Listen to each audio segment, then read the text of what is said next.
like you tried to hurdle another guy against Missouri. Is that just you're just gonna try to do that every single time you get the ball?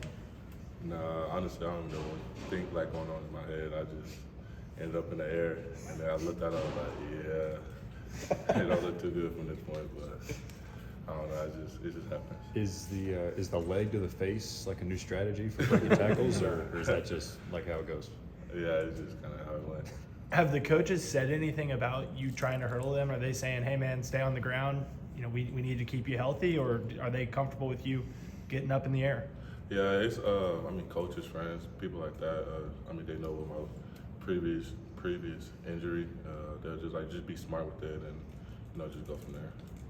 Do you think the fact that those guys are diving at your legs probably encourages you to try and jump over them, knowing they're going to go low so often? Yeah, I feel like that a lot. So that's just kind of how I move with the game. And then the other big collision you caused on the field where literally you sent two guys bouncing backwards.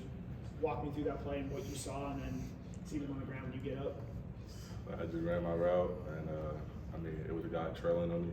So at the ball, I just went for the ball, and I didn't see him. It just happened. Like, I'm thinking no safety was over there. I'm like, oh, this touchdown, because I had my guy behind me. So as soon as I caught it and turned my head, I was like, okay, wow, You mentioned that injury that you had earlier, the previous ones. Obviously you're spending a lot of time with the trainers, but does Georgia have like a support staff that you spend time with, to work with your mental side of recovering from an injury? Yeah. Drew, he does a great job with, talking to us and talking to us about just real life stuff or personal stuff or anything that's like on our minds, and he just kind of helps and clear our minds with that stuff and try to keep ball with ball and personal stuff. So yeah. How important is that to have somebody on your side when you're away from a sport that you love so much?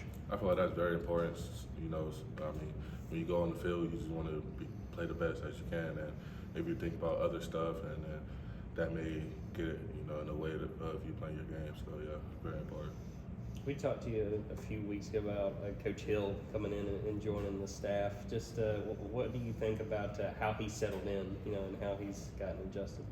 When I see Hill on the field, he's not really with the tight end, so I don't really see him all the time. But when I see him out there, joking, playing with my teammates and things like that. But I feel like he's, adjusted, more and more, and trying to get better from there. Darnell, what's the feeling coming into this Auburn game? I guess the expectations for you guys are so high that there's grousing sometimes, even when you win tough against Missouri. What's the mentality inside the locker room getting ready for this Auburn game, and knowing that anybody can sneak up on you? Yeah, we know a little history about it. Kirby showed a clip a day of just a rivalry about this game, and we approach it as any other game as we approached it last year, or the first game of the season. We just approach it, and just gonna attack it. So the injury report said that Arian is questionable at the moment. Is he practicing, or what is he looking like on the field right now at the moment? Yeah, Aaron's out there. He's out there practicing, running around. But with me, I really don't know his injury and when he comes back. So what does he bring to this team when he is on the field? Obviously, you guys got him back in the Missouri game. Yeah, everybody know Aaron full speed. He's a track star, so he brings a lot of speed to the offense. On Saturday after the game, Coach Smart talked about how you really stepped up as a leader and, said the backs need to get behind everything. Just kind of go through what you were saying to them and how important it was for you to step up that day. Yeah, I just felt like in the locker room, anything's possible. We to come back. I just had a gut feeling. I was just like, I just had a feeling that we were going to win. So I was just like, let's pick it up and just everybody do their job. And then fourth quarter came around, the fellas got stronger. So I was just like, it's now or never.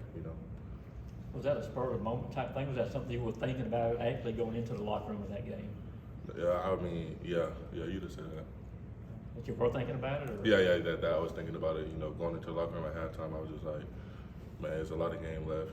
Still 2 quarters, still another half. So I was just like, we got what it takes. What'd you learn from your teammates? Being able to come back like that. that, I mean, we're not quitters. You know, most teams, they get down 2 or 3 possessions and they'll just be like, man, we lost, like, you know, ain't no way. But, you know, I look at the defensive guys in their eyes before they went out and took the field. You know, made great stops and just held them to a field goal, held them 3 points, and I was just like, I mean, we got dogs. What do you make of the red zone struggles you guys have had in the last couple of games, and why been settling for so many field goals down there? I mean, we just not executing on the offense side of the ball. I mean, simple as that. I mean, that's one thing we do have to improve and work on.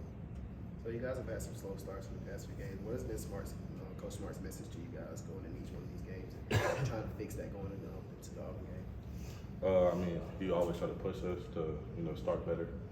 And I mean, yeah, I mean, it's going to happen sooner or later. We just got to have the mentality and the fight and, you know, the priority. You really embraced the role this season.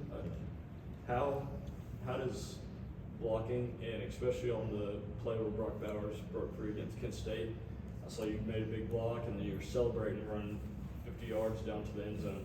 Do you enjoy more scoring a touchdown or making a big block that leads to a touchdown? I feel like, I mean, they both very important. I mean, you don't want to block too well. I mean, simple as that. I mean, I don't know. Scoring touchdowns is a fun feeling, but also springing one, you know, with the lead block is also another thing. Because I mean, nothing goes unrecognized. So.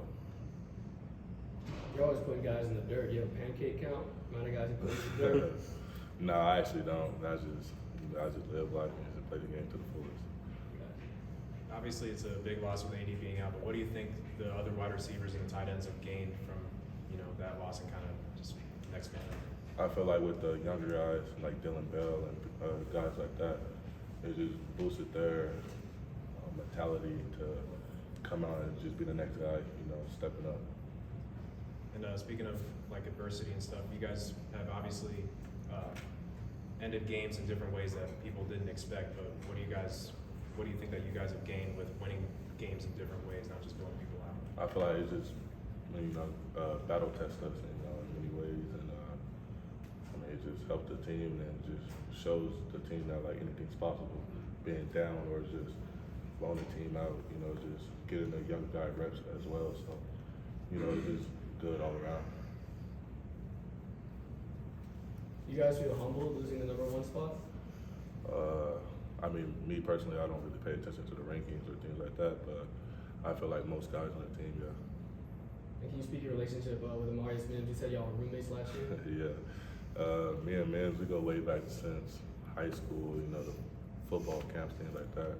He's a funny guy, and he's like another brother to me. Any questions? All right, thank you, Bennett.